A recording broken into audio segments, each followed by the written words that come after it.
Friendly Neighborhood History Channel and to our live stream lecture where we will be discussing the history of probably the most famous holiday in the fall, maybe the most popular holiday or becoming the most popular holiday, Halloween. We have a video on this. Long form videos drop every Monday and Friday at 8 p.m. Eastern Standard Time, and we have short form videos every day for you as well here at the Friendly Neighborhood History Channel. So please like and subscribe, become a friendly neighborhood historian. It's as easy as all of that. And so for the next half hour or so, I will be discussing the history of a holiday that has become increasingly popular, increasingly commercialized, increasingly consumerized, and increasingly neutered compared to its past. I will be discussing the paganic roots of Halloween as well as its religious roots and its religious significance. And yes, I have shaved. I am back to my clean-shaven ways. The beard lasted for a month, but it's gone now. So welcome to the Friendly Neighborhood History channel. And yes, we will be discussing, again, the history of Samhain and one of the most important holidays in our calendar year. And we will be discussing both its paganic history, its religious history, and its modern history, and how it's become probably the most, compared to its ancient origins, at least the more violent side of that, it's become probably one of the most, what's the word? Childish, neutered holidays in our calendar, and obviously is completely innocuous in its modern form, and we'll be discussing how and why that happened, and the religious influence in Halloween as well. So the question really relies, to begin, is Halloween a religious holiday? Is it a secular holiday that's just full of candy and costumes? Or is it a pagan holiday that deserves its day in the sun as paganism becomes popular once again in modern culture, as the Western societies that were originally adamantly Christian, originally paganic, then became adamantly Christian, have slowly but surely gone back towards secularism in the last few decades. So we will be discussing all of that, and how should we celebrate Halloween? How should we understand Halloween in context of both the calendar year of the pagans and the Christians, but also as a historical phenomenon. So hopefully you all have had a wonderful holiday weekend. You've enjoyed Halloween, you partied, you got a lot of candy, you got some fun spirits and everything, and enjoyed some parties, dressed up and all of that. I dressed up here on the channel for a live stream Q&A, which we do every Friday and Saturday at 6 p.m. Eastern, by the way, as Woodrow Wilson by popular demand. And this is our topic. Usually we vote on our live stream lecture topics, but this weekend we're going to, I decided to do it for the holiday. You can check out my long form video on the history of Halloween. It was re-uploaded yesterday or Friday, so please check that out. I think you guys should like that.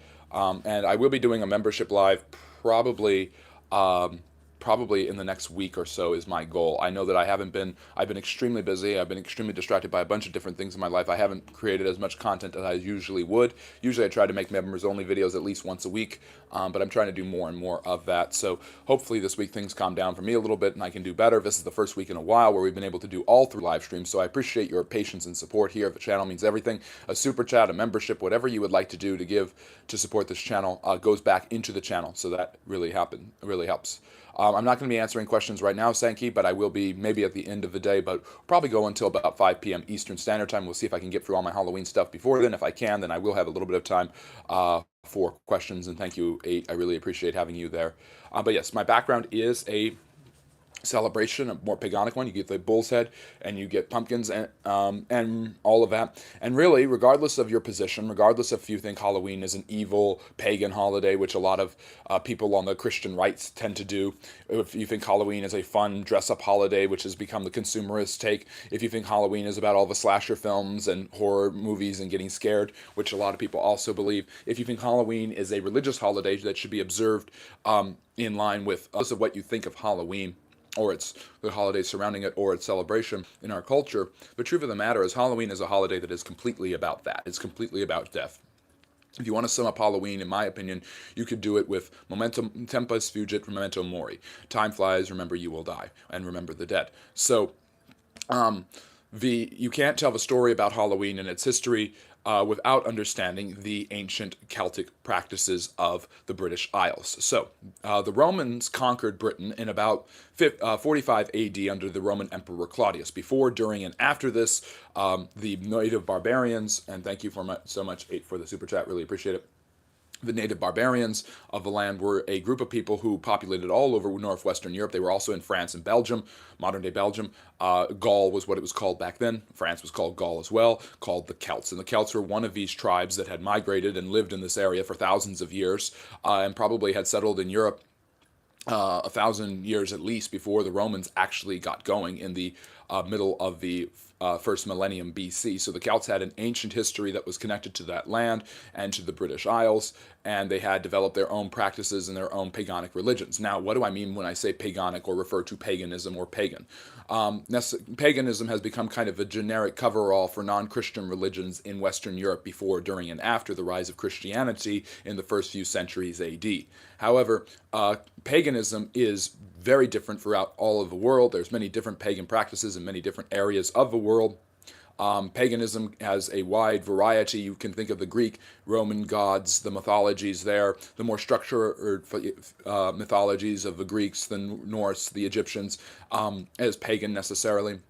And you can think of the Celtic practices that we are going to be discussing today as pagan as well. Paganism simply means any sort of religious structure that is typically in underdeveloped societies that do not write extensively and are not Christianized yet, or do not have extensive contact with the Christian church, which is very, very, very, very common in medieval and Western Europe at this time.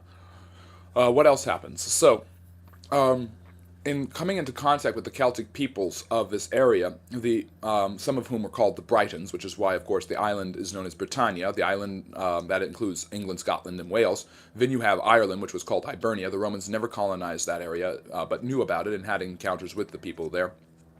Celtic practices continued in Scotland, which was called Caledonia. The Romans could never successfully control Caledonia, and that's why Hadrian eventually builds the famous wall that becomes one of the biggest demarcation points. Although it's in modern-day England, it is obviously a huge, huge sign of separation between what is now England and what is now Scotland, and contributes overwhelmingly to the difference in the different types of Brits that you see, be they English, Scottish, or Welsh. At the same time, Ireland remains uninhabited by the Celtic peoples who practice Druidic paganism. Now, what are Druids? Druids are priests, high-ranking members of the Celtic culture who were extremely influential in the development of the superstitions of different religious practices, and towards developing, like all other ancient religions did, a calendar year. Now, the calendar is extremely important, and we're hitting a huge mark. We've got the 3 holidays of Halloween, All Saints' Day, and All Souls' Day, and we also have Daylight Savings Time, which just passed, so hopefully you got an extra hour of sleep, and you didn't spend it watching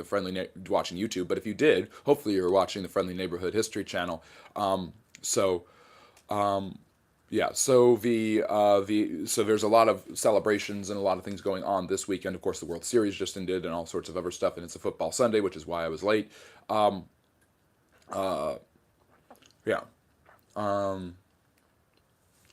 So, anyways, point being, the pagan calendar developed in northwestern Europe and in the British Isles specifically by the Druids, who were the leaders in many ways of the Celtic peoples. You had tribes, you had divisions, you had clans. This is why Scotland becomes extraordinarily tribalistic, by the way, later on in its history.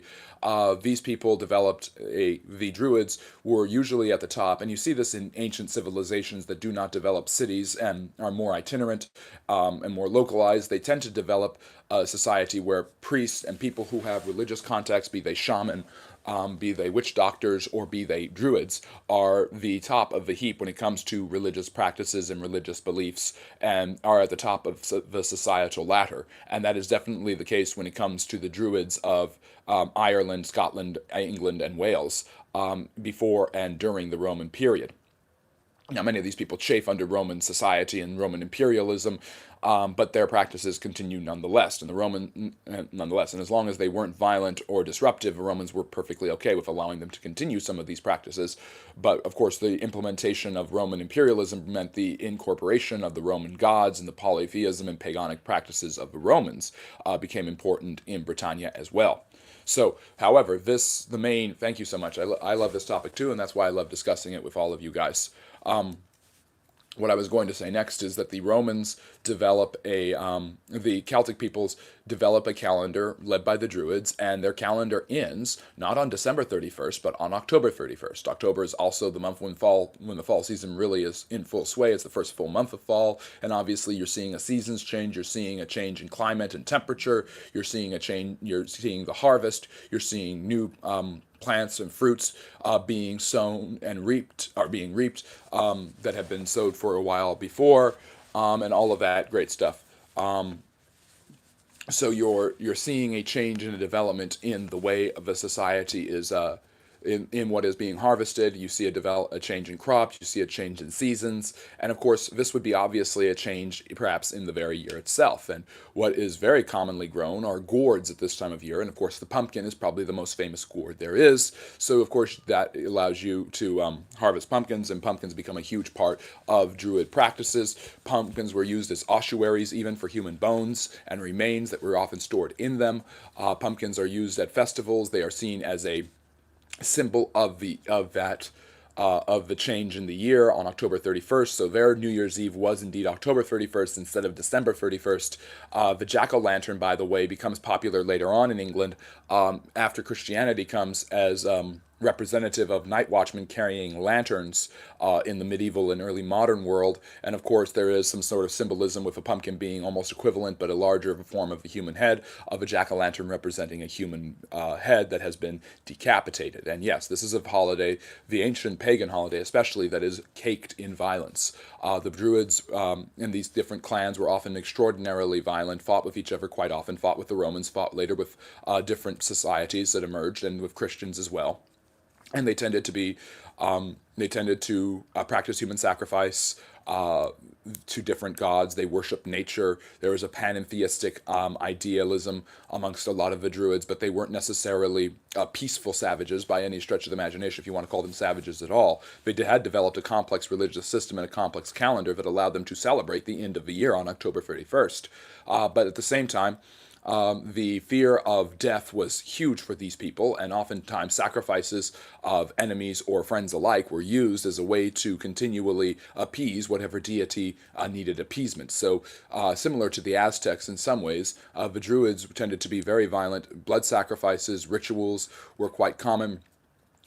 Spells, incantations, and magic were something that were central to their religious order. Superstition was the blood work, was the currency of their religion. And that led to several of the different practices that came at Samhain, which is Samhain. It's pronounced Samhain though, and that is the end of the pagan calendar for Druidic paganism in Britain, in the British Isles. And that is, of course, where we get Halloween. It came every October 31st, and of course this was celebrated with obviously a fear of death. So superstition was huge in Druidic paganism, and was contributed greatly to the development of Samhain as their major end of the year holiday. And basically, the belief of the Druidic pagan peoples was that the souls of the dead would come closest to the earth at this time. And these spirits were not benevolent, they were not poltergeists, they were malevolent spirits, and they would come seeking to destroy whatever human souls that they could already, they were available so that they could consume them and absorb their power. And so there was this fear of evil spirits that would come and take living spirits to be with them in the afterlife. And so with these spirits being so close to the real world, from coming from the afterlife back as close as they can to the real actual land of the living, they would be doing what they could to destroy humans who were alive. And do everything they could to absorb their spirits and their souls and take them into the afterlife as well. So there was definitely a fear of death. So you have the memento mori. You have a tempus fugit. You have the end of the year, the beginning of a new year, and immediately you pair that with memento mori. Remember, you will die, and this fear of death is huge amongst the paganic peoples. What happens next is quite interesting.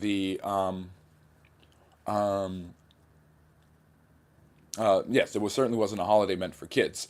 Some of the practices that are still used in Halloween, that have been used by children for decades, have become far more commercialized and far more tame and innocuous than they used to be, are indeed trick-or-treating and the wearing of costumes. Now, Halloween is known for those two things, candy and costumes.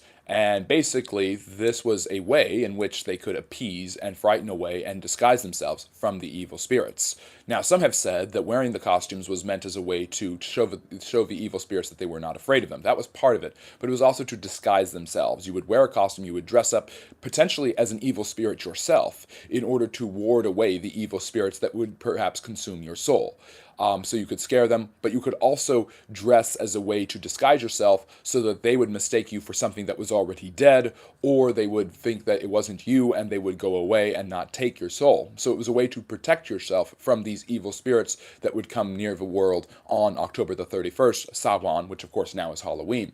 So that is why people actually begin dressing in costume as a way to protect their souls and potentially ward off evil spirits that were already seeking to absorb and take them. Of course, we know this in medieval history and architectural history that the gargoyle, one of the most common creatures encased in constant stone on cathedrals, is indeed a way to ward off evil by something that is grotesque and frightening. And this was no different with the Druidic pagans wearing costumes that were often of evil spirits themselves to scare away the evil spirits or to protect themselves from those evil spirits so their souls would not be taken and that they would live another year. Because, again, time flies, and remember, you will die. But you don't want to die right now, even as time is flying, even as the new year is beginning. This obviously also corresponds with a huge amount of harvesting. So Samhain was also their harvest festival in which these new crops in which the crops planted earlier in the year were harvested, including the gourds, including the pumpkins, which again, like I mentioned, were used as ossuaries for collecting human remains. Again, human sacrifices and offerings were made quite often to different deities in order to protect people, and it was no different at Samhain. What happens next? Well, then you've got the other half of costume wearing. You wear costumes, especially when you're a child, to go and trick-or-treat.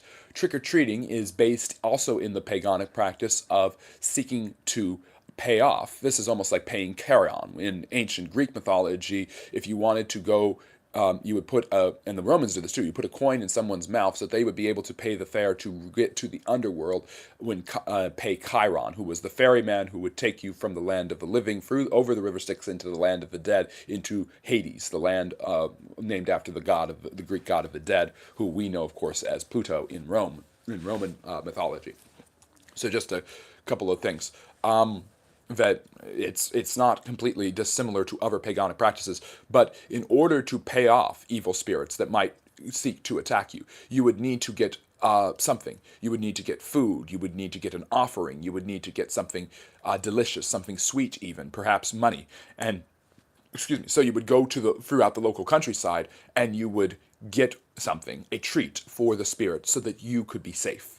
This was where the practice of trick-or-treating came from. If people were not willing to give you a treat, then you could perform, it was very common that you would act in some sort of violent way. That's the trick. It's not a prank, it's not TPing someone's house. It was usually something extraordinarily violent that would involve larceny and stealing from them in order to get the treat yourself, or perhaps even killing them and giving their spirit and sending them into the afterlife. So these were, now of course, this wasn't universal, this wasn't overly codified or systematic, but these were practices and traditions of ancient pagans before and during the Roman period that would eventually be baptized in Christianity as Christianity becomes the dominant force in the Roman Empire. So you've already seen some of the pagan roots of why we wear costumes and why we trick-or-treat. These are ideological stories that explain to us why things are the way they are. Now, of course, in the modern sense, this has been totally commercialized.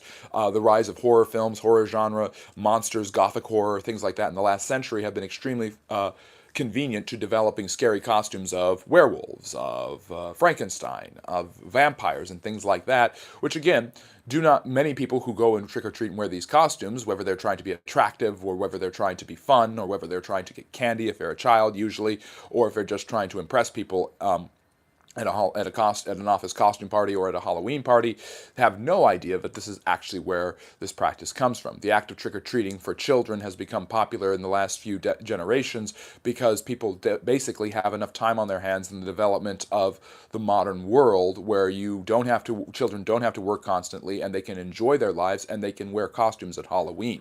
Now, this has been prohibitive for many people in more fundamentalist Christian circles who know something of the ancient origins of Halloween or have heard things and believe the holiday is evil because children dress up as vampires and zombies, and those things are already considered to be evil and taboo. So why would you dress like that? But also this, of course, includes children dressing as superheroes, doctors, nurses, different sorts of things, inflatable dinosaurs, SpongeBob, all of these different costumes are quite common nowadays because the culture has just kind of accepted that this is okay, not necessarily seeing the ancient origins of it. And even if we do know the history of it, it really doesn't matter because it's far, far different. This is like saying that St. Nicholas of Myra, the Christian saint who gave treats to the poor, is exactly Santa Claus in the modern form of the fat guy in the red suit. There's a different modern cultural interpretation that is totally different than the original origins of where these stories come from. Now, we've talked about the pagan history. Let's talk about the religious history of Halloween for the next few minutes. So, believe it or not, Halloween does have a religious history beyond just the paganic Druids. Paganism remains popular in the British Isles into the 4th and 5th centuries, yet Christianity is fast becoming the dominant force in the Roman Empire. The Western Roman Empire is in decline, but the Christian church is in ascent. And before 410, in 410, the last Roman legion leaves the island of Britain, and Britain is taken over by the native barbarian tribes who eventually develop their own culture and society that is later conquered by Anglo-Saxon peoples who bring with them Norse and Germanic cultures, Norse and Germanic language. It's, of course, the country of England, and they speak English in England. So the Anglo-Saxons will be extremely important in the development of English culture and language and religion, and they will be thoroughly Christianized along with many of the Celtic Briton peoples who are still left over from before. The Romans themselves had developed a Latin population that will eventually mainly settle in Wales, distinguishing Wales even more so from England itself. So, what happens next? Well, I want to tell the story of two very important men in the history of the British Isles. One of them comes first and one of them comes later. The first one is Patrick, who is a Christian saint. He was originally a slave, eventually gains his freedom and decides to become a priest and a missionary, and he is sent by the church in the late 4th century to Ireland, to Hibernia. At this time, the Christian church is basically able to call the shots on many of the activities civically and societally and culturally within the Roman Empire. The church has already banned gladiatorial combat and other things, and has shifted the locus of the Roman Empire from being a more violent dog-eat-dog militarism into a more docile society, which isn't very helpful when Western Europe is falling apart because of barbarian invasions, but it is extremely helpful and conducive for Christianity continuing to spread. And Patrick will use this docile relationship between church and state and the growing connection with, by 380, Theodosius, the Roman emperor, has made Christianity the official religion both in the West and the East. Of course, that becomes Catholicism in the West and Byzantine Orthodox Christianity in the East under the Byzantine Empire. But Patrick goes to Hibernia and goes to Ireland, and this is where you obviously get St. Patrick's Day, which is a holiday I have talked about on this channel. You can go watch the video there. I have a live stream lecture about it where I discuss Patrick and the influence of Christianity and the growth in Ireland. Patrick supposedly uses the clover and other things in nature to explain Christian doctrines. He wars constantly with Druidic leaders and does everything he can to defame paganism and introduce Christianity, and something that is very common in Catholic Christianity, especially as well as other forms of Christianity to a lesser degree, is conversion of natives is usually finding customs and traditions that are popular with the natives and explaining them in a Christian context and baptizing them with Christian idealism. Now, Patrick is very successful at doing this. Supposedly he drives all the snakes out of Ireland, which might be a metaphor for Druids, and supposedly, according to Christian myths and legends, he performs miracles, even raising people from the dead, to disprove paganism and to show the truth of Christianity. Who knows if any of that is really true? However, Ireland, Hibernia, does start to become Christianized, and around the same time, just a little bit later, England itself will become a Christian country thanks to the proselytization of a man named Augustine, not the famous St. Augustine from philosophy, but Augustine of Canterbury, who goes under the direction of Pope Gregory the Great, who creates the monastic orders soon after the collapse of the Western Roman Empire. And Augustine sets up shop in Canterbury, which is why Canterbury becomes the center of English Christianity. And that's why the Archbishop of Canterbury is still the highest rank in the Anglican Church and was before in the Catholic Church, before Henry VIII tore England away from the Catholic Church in the 1530s, very abruptly, by the way. However, Augustine of Canterbury does similar tactics to convert the Anglo-Saxons and the Celts to Christianity in England at this liminal stage as the Roman Empire's influence collapses, but the Christian Church's influence starts to spread. He convinces the wife of the king of the Anglo-Saxons in Essex to become a Christian, and then his wife eventually becomes one as well. It's a fascinating story, and History Matters, one of my favorite YouTube channels, has a great video on the history of England. They have an entire series about it. Please go check it out when you're not watching my videos, of course. And please like and subscribe if you're enjoying this.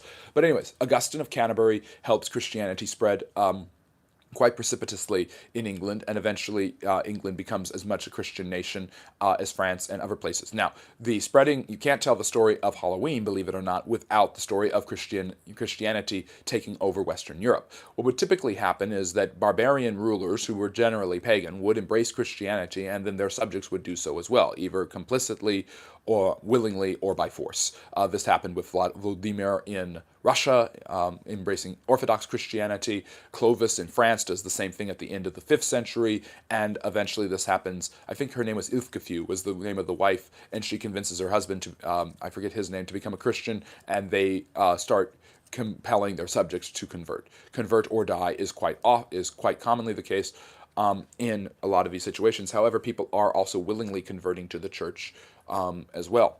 So in doing this, there is a reappropriation of ancient Druidic practices where they become more Christian, where the Christian Church, particularly the Catholic Church, says you don't have to abandon these practices of your ancient societies, but you do need to take away the violence, you do need to take away the paganism, and you do need to realize that these holidays can be celebrated, but need to be focused on Jesus Christ and the church.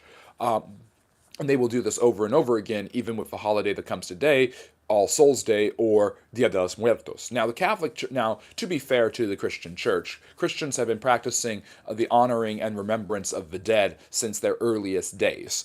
Obviously, the Christian religion is based on the resurrection of Jesus of Nazareth, a first century Jewish rabbi. In case you didn't know him, he's kind of famous. And so, based on that celebration of Jesus of Nazareth's resurrection, Christianity is a religion about resurrection, second chances, and new life. The dead coming to life is part of the Christian message, hard enough as it might be to believe. Now, moving forward, so it's not uncommon for holidays about the dead to be popular in Christianity. Easter is a holiday about the dead, in a way, and the Christian Church also remembers their dead, and a development in medieval Christianity, particularly in Catholicism, is the development of the doctrine of purgatory. Purgatory is basically a liminal place between heaven and hell, where the souls of those who are faithful go before they can be purged and brought to heaven, according to Catholic theology. Mainstream Protestant Christianity rejects this, and I think Orthodoxy kind of accepts it, but kind of rejects it. I'm not sure. I think their version is a little bit different.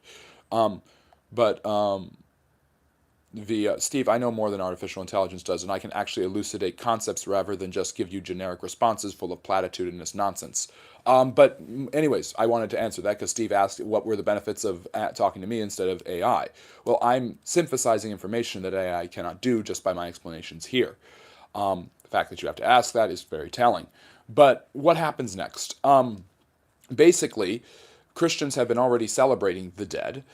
Christians have been celebrating the victorious dead on All Saints' Day, which comes on November 1st. And they had, by the way, the calendar was originally the Julian calendar, but a pope later on, Pope Gregory, will create the Gregorian calendar, which we use to this day. But the Julian calendar is already becoming common in Europe at this time, and this includes, obviously, the church creating its own yearly calendar, which starts at Advent and ends at Easter, and then there's a period of waiting in between then. But they also celebrate All Souls Day on November 1st, and then on November 2nd they celebrate All Souls Day, which is All Saints are celebrated, and saints are those who have already gone into heaven, and All Souls Day remembers the dearly departed and prays for them, because the Catholic theology says that if you pray for the dead, they will be able to go into heaven eventually with the help of the Lord and the Virgin Mary.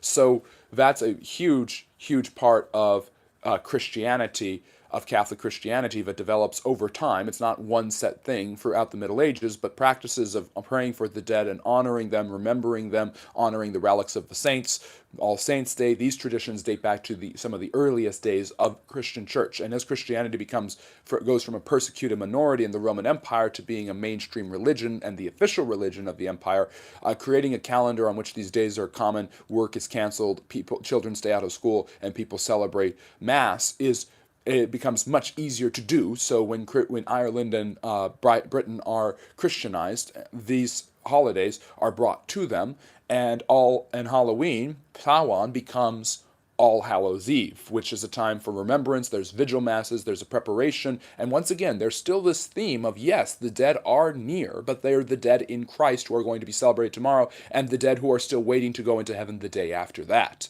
When Latin America is colonized by the Catholic Church, once again, doing the same thing, they take the local Mayan practices that had been passed down into the Central American Indians from there, of remembering the dead and celebrating the dead and building altars to the dead to keep their memory alive so that they will continue to live on in the afterlife. They will translate that into a celebration of All Souls Day. And that, of course, becomes, in Latin culture, Dia de los Muertos, which is originally paganic, but then again becomes a Catholic holiday, as just the Latin version of, which has become popular in the United States in the last few decades as the Latin American population continues to explode and grow tremendously. Of course, Dia de los Muertos, the ofrenda, coco, the calaveras, all of these have become more and more common and more popular.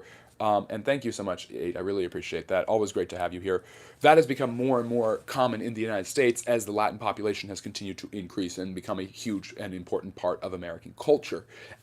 Just the same way that St. Patrick's Day was huge for Irish immigrants and Irish development in the United States of a cultural identity, has become a contribution to the American melting pot.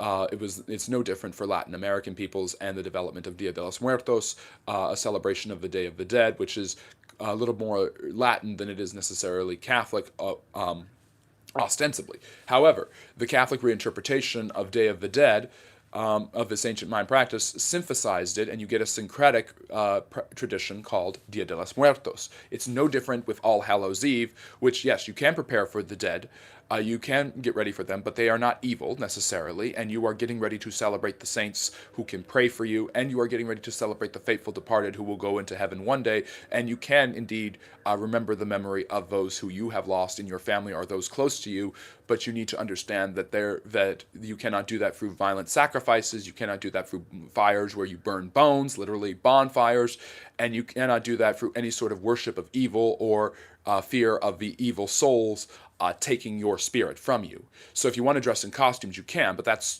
to show you're not afraid, more so than, oh my goodness, I need to do this so they don't recognize me and steal my soul, because evil spirits cannot do that. That is how Christianity reinterprets the Hallowtide, as it is called, the Triduum, the 3 days of celebration of the dead, All Hallows Eve, Halloween, All Saints' Day, and All Souls' Day, Dia de los Muertos. So this becomes common and popular, but the traditions of the pagans continue to shine through around the edges, and that's why we've seen a trickling down and the continuation of trick-or-treating and wearing costumes. And the Catholic Church wasn't necessarily opposed to any of these things, but they were opposed to the more violent measures of the Druidic pagans, and they were also opposed to any sort of fear of evil spirits. And the superstitions of Halloween continue. The fear, it's getting darker, it's getting colder earlier. All of these things are starting to happen more and more commonly. People are more afraid, they're more on edge. And that, of course, the fears of evil spirits continue, but also fears of those who are in league with the evil spirits. And these spirits aren't the spirits of the dead, they're demons. So Christianity is reinterpreting all of this, and then you eventually get the who are in league with the demons. You get witches, you get warlocks, you get black cats, which represent demonic incarnations, or perhaps even the devil himself. Evil Satan worshippers are seen around the corner in many dark places. You don't have electric light. You don't have constant ability to be to see things. So things are far more spooky, far more superstitious, especially when the sun goes down earlier and earlier. So climatological factors in the northern hemisphere are a huge part of the development of why Halloween is a spooky, scary holiday. Whereas Christmas, as a Christian, the Christian reinterpretation is to celebrate the birth of Jesus. Halloween continues to remember the dead, so these practices can continue, a continual embracing of remembering the dead, and ghosts, spirits, those who have passed on, things that go bump in the night, poltergeists from the German noisy ghost, Geist is ghost or spirit. All of these things seep their way into the development of British culture, of the British holiday celebration of Halloween, and of course that is heavily influential on American, because America is founded by British immigrants and settlers. Initially, that is huge on the development of the American notions of Halloween, of being a spooky, scary time where you still do have the fear of witches from the old world influencing the new world with, of course, the Salem witch trials and things like this, where the fear of the devil and his minions, the demons and those in league with him on this earth, continue. And they may be active at certain times, but they are no more active, according to the rumor, than at Halloween, when supposedly they break into churches, steal the Eucharist, the body and blood of Christ, the bread and the wine, and supposedly profane it in witches' Sabbaths, wherein women who have been in league with the devil and casting spells and being possessed by demons actually have physical relations with these demons and with the devil himself. Of course, all of this is superstitious nonsense, most of it, but it's a fear, a very palpable fear in surrounding the Hallowtide and this time of October 31st and early November in Western Europe and in the Angloid world of the United States, Canada, Great Britain. Of course, this goes to Australia and other places. So Halloween continues. But as people become less religious and a little bit more consumer-based and commercialized, they decide to reinterpret the ancient practices and the wearing of costumes in a more fun sense, making Halloween, choosing instead to make Halloween fun and defang not only the pagan side of it, but more of the religious elements of it. St. Patrick's Day has had the same thing, where it was originally supposed to be the celebration of a Christian saint. It's become and St. Valentine's Day is a celebration of a Christian martyr.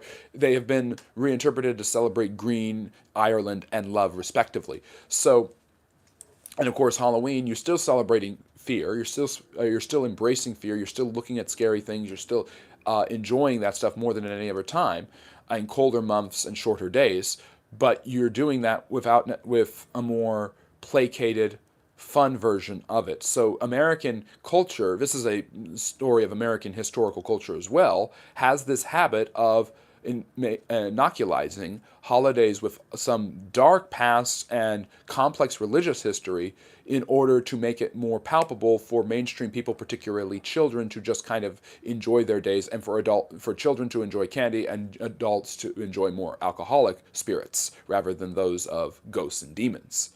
So there is a message in the Halloween story, in the story of St. Patrick's Day, but particularly Halloween, which is what we've been talking about, of not just children enjoying candy and sweets, but American culture thank you so much for the gift. American culture taking and inoculizing from heavy religious and heavy pagan themes holidays that have very, very deep and complex histories. They did the same thing with Christmas, and then the commercialization of those holidays is obviously quite huge, with candies, scary movies, and costumes, Spirit Halloween, all of that stuff. So it's a story of American culture, it's a story of how American settlers and immigrants develop American culture, and Dia de los Muertos is the contribution of Latin American culture, which is growing more and more in the United States. And part of that trend in tradition is an inoculation and a pacification of some of the darker histories from the pagan side, but also some of the more religiously deep messages from Christianity, particularly Catholic Christianity, with both Dia de los Muertos, which happens today, All Souls Day, and of course Halloween itself. And All Saints Day has kind of been pushed to the side completely.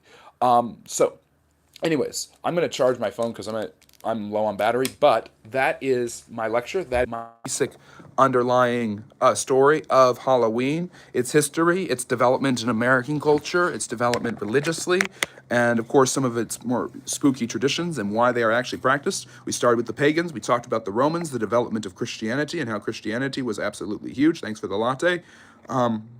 In changing the conversation to be serious and solemn but religious, and how the development of these societies eventually coincide with the development of American society, which seems to have this habit of inoculizing and commercializing holidays with originally heavy religious and perhaps even pagan roots.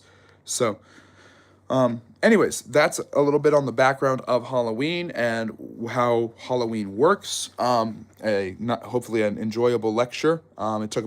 It took a little longer than I wanted to take. I'll take about 5 minutes and answer anyone's questions. If you have any questions about Halloween, the history of it, or any other holidays, or any historical questions in general, I'm happy to be of service for the next 5 minutes here at the Friendly Neighbor History channel. I hope you really enjoyed today's lecture. Please like and subscribe if you did.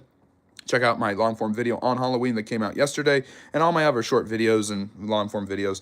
I try to get content out daily, and I try to get long-form videos out every Monday and Friday at 8 p.m. Eastern. We have these live stream lectures every Sunday at 4 p.m. Eastern, and we have Q&As every Friday and Saturday at 6 p.m., and that's where I will usually answer all of your questions about history and social studies. So, why women still unable to get equity? Why still are they fighting to get rights? Where? Conversions made Western society ultimately better. I do enjoy cases, however, where the church absorbed pagan rituals and blended them into the new hybrid celebrations. It was an extremely effective way because it wasn't, rather than stifling and suppressing it, it was amalgamating it. Yeah, why pumpkin carving? I don't know more than the decorative history. I think it might have to do with warding off evil spirits, putting a face on a pumpkin, making the pumpkin anthropomorphized. I'm not sure. Why did they ban gladiatorial fights? They should bring them back, but it should be a Coliseum exclusive thing. Well, if you're willing to be the first gladiator in combat and let me decide whether you live or die, regardless of how you do, then I'm good with that. So yeah, let me see here. Lucifer is influenced by Halloween. Halloween existed long after. I mean, there is some of that, but obviously a huge part of Christianity is indeed the devil, and the understanding of the devil being active on Halloween was common for the Puritans in the development of early New England culture in the 17th and 18th centuries, but also, of course, this was common in Europe long before that. Far more witches were killed in Europe than in the United States. How do you like to be addressed? Doctor, professor, or first name?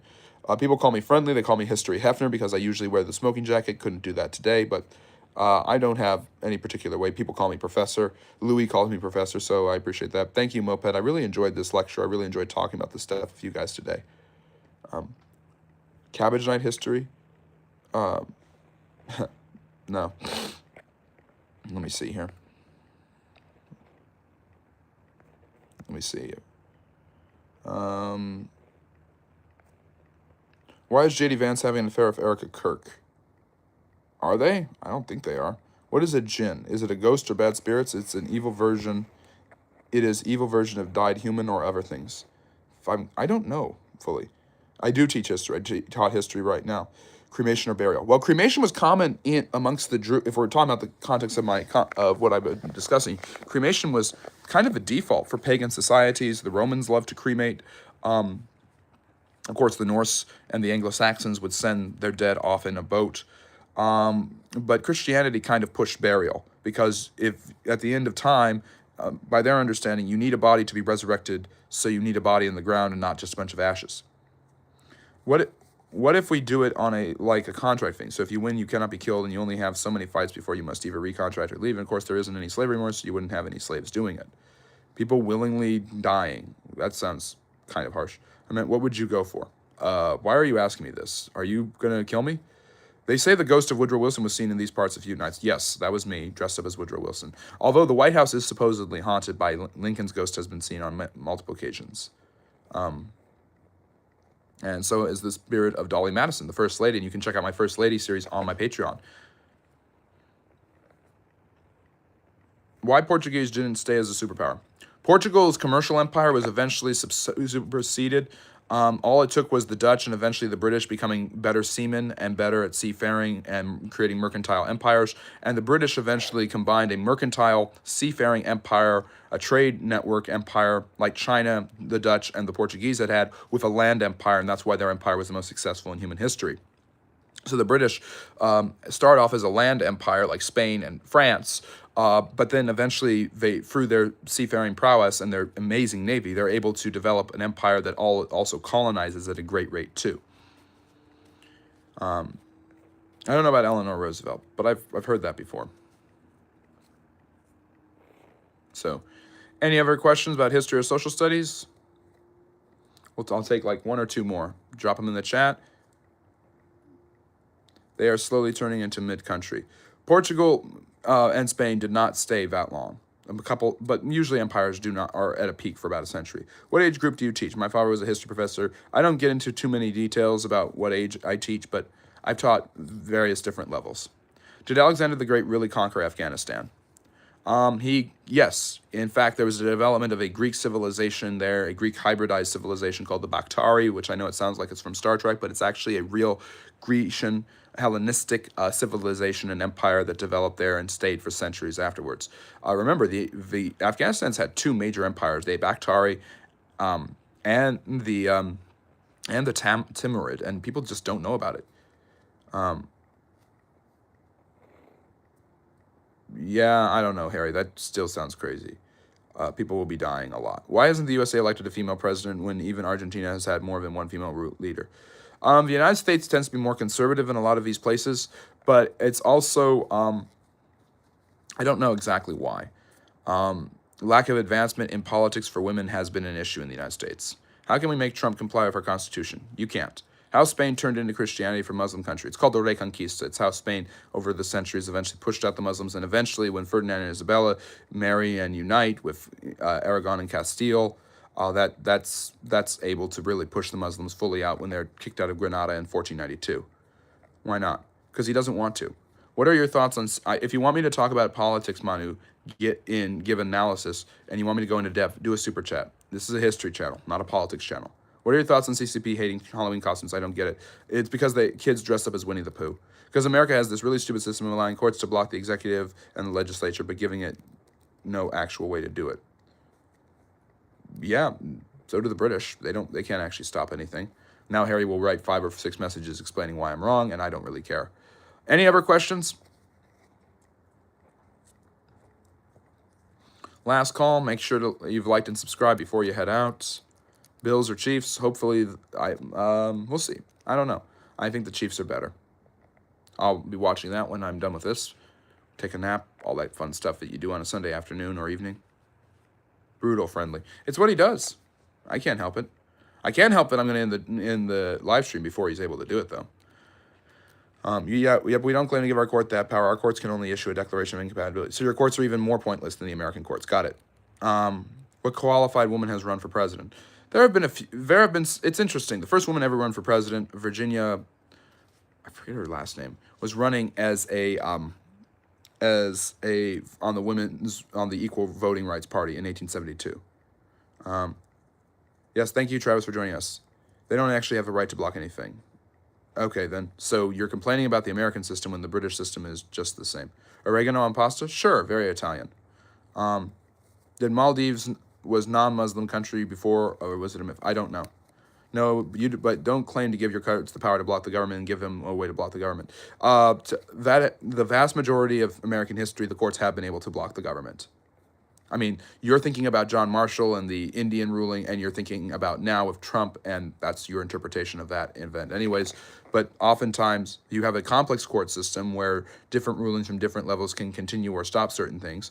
However, thank you so much, Delene. I really appreciate that. But however, courts have been able to change things. There's judicial review. Courts have been able to have their rulings enforced. People have a common agreement that when a court makes a ruling, that could change a law. Look at Brown versus the board. That happens far more than it not being enforced. So you're actually incorrect.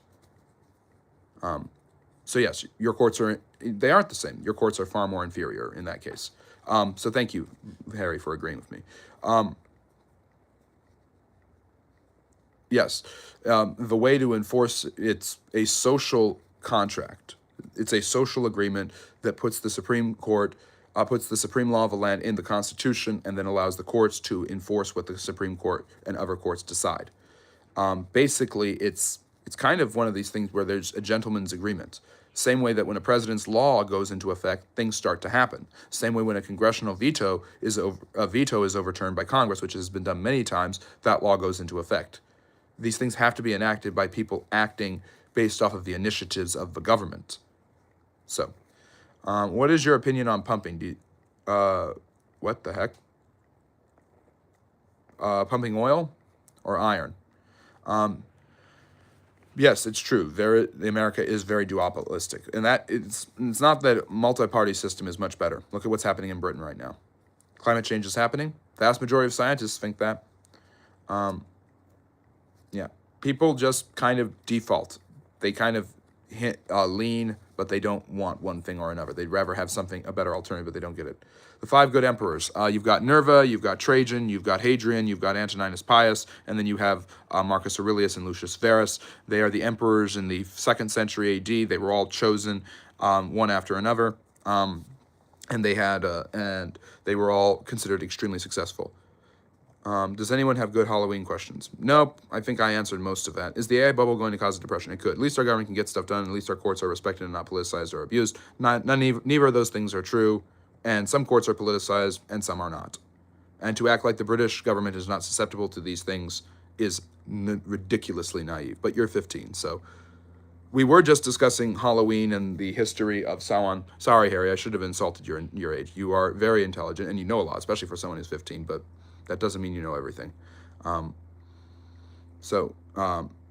have a president of the Senate's fan base to destroy the House of the Legislature. That didn't happen. I actually have looked into that. That didn't happen. So, yes. And yes, the Republicans don't look good in the 2026 election. But again, Manu, if you want me to talk about politics in an analysis, you should give a super chat instead of just making comments. We were discussing Halloween, just a guy, but we are doing a small Q&A at the end, and I'm going to sign off in a minute. Are there historical analogs to nukes in historical record, i.e. weapons or discoveries that societies use to their advantage and try to keep secret? Definitely ships, carracks, frigates. The development of better ships, galleons, in the early modern period was supposed to be something that they could try to keep secret, but other countries got the technology. That's not what happened, Harry. It's just not what happened. Odessa, Texas. Don't know enough about it. Byzantine fire, Greek fire is definitely an example of that. I'm trying to think if there's other examples of things in history. The Romans, the Greeks the phalanx was obviously considered. I'm thinking about just shock troops. The Dutch sloop is a great example of it. The phalanx is immune to this whole. The Supreme Court wrote this and we don't care. Okay. So basically you're complaining about the American government giving its courts too much power when your courts don't have any power. Got it. Do you think you don't understand that that's self-owned, but okay. Do you think the food stamps is a good idea when the tax dollars are going to aid foreign wars instead? Super chat. Not going to talk about politics. Are there any other let's end on a good note with some history because people just want to talk about politics for some weird reason. Are there any questions about history or social studies to end the live stream? I think the Roman blast mining for gold in Spain was insane. Blew out the mountains with aqueducts. Yep, sounds like something the Romans would do. No, they're not given any legal authority. You're assuming the standard is the British court system, and it's not. The Constitution is the supreme law of the land. The courts interpret the Constitution. Yes. You're basically making the argument that our courts are better because our courts don't have as much power. Well, Zizzle, sorry, I'm not going to talk about politics right now. This is a history channel, not a politics channel. If you want my analysis about politics, I can do that, but I'm not going to do that for free. Is there any unique historical ties between Halloween and Thanksgiving? Harvest festivals, the celebration of gatherings, pretty common.